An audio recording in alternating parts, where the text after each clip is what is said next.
I honestly think I've always been one to put a case on my devices just due to how expensive these things are.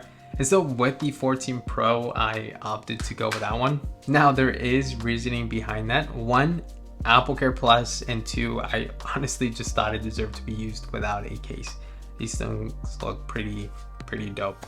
And truth be told, I've been enjoying it. However, after months of use, say a few drops, it's seen better days. So when TAC reached out and asked me to check out their standard 3.0 cases, I said, shit, let's do it.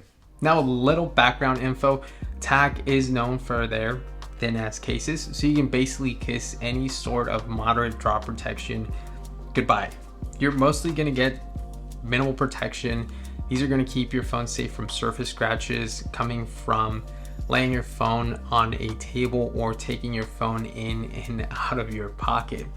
Now, of course, with such a thin footprint come pros and cons. Firstly, the positives. I think if you like minimal cases or just like the feel of a naked iPhone, then besides going with a skin, this is probably the closest you're going to get to that feeling. Now, for the most part, all of these cases, all of these standard 3.0 cases have a soft frosted matte finish, which by the way feels really nice. I think just overall really helps with adding a bit of grip. There's also some part of protection around these cases, and you can see that here with the sleep to wake button, the volume rockers, and around the back with the camera rings. I really like the way the buttons feel. They're nice and tactile.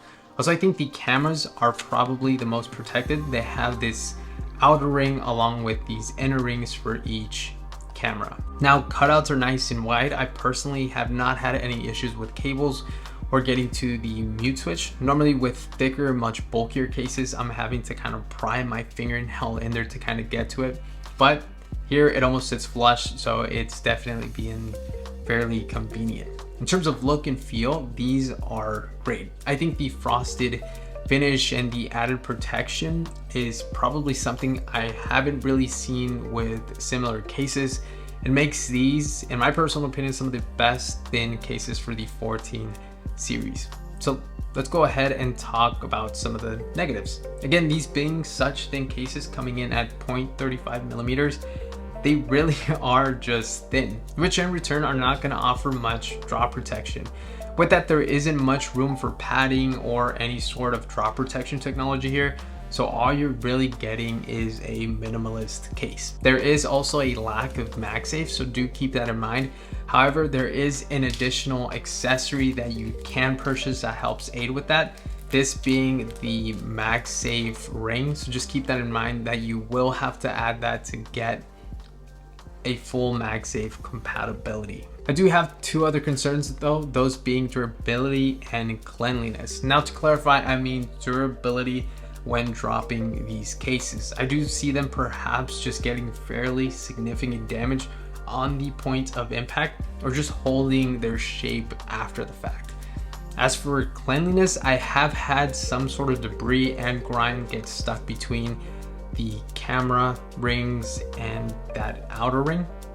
And there is the occasional dust and little particles that get stuck between the case and the phone. However, in my personal opinion, I think these being such thin cases, you're expecting less durability, a less conventional take on the protection a case should offer. And it's trading that for look and feel.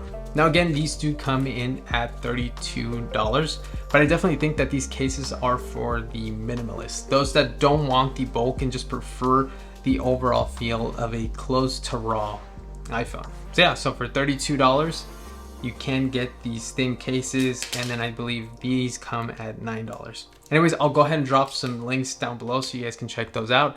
Thanks a lot for watching, guys, and we'll see you guys on the next one.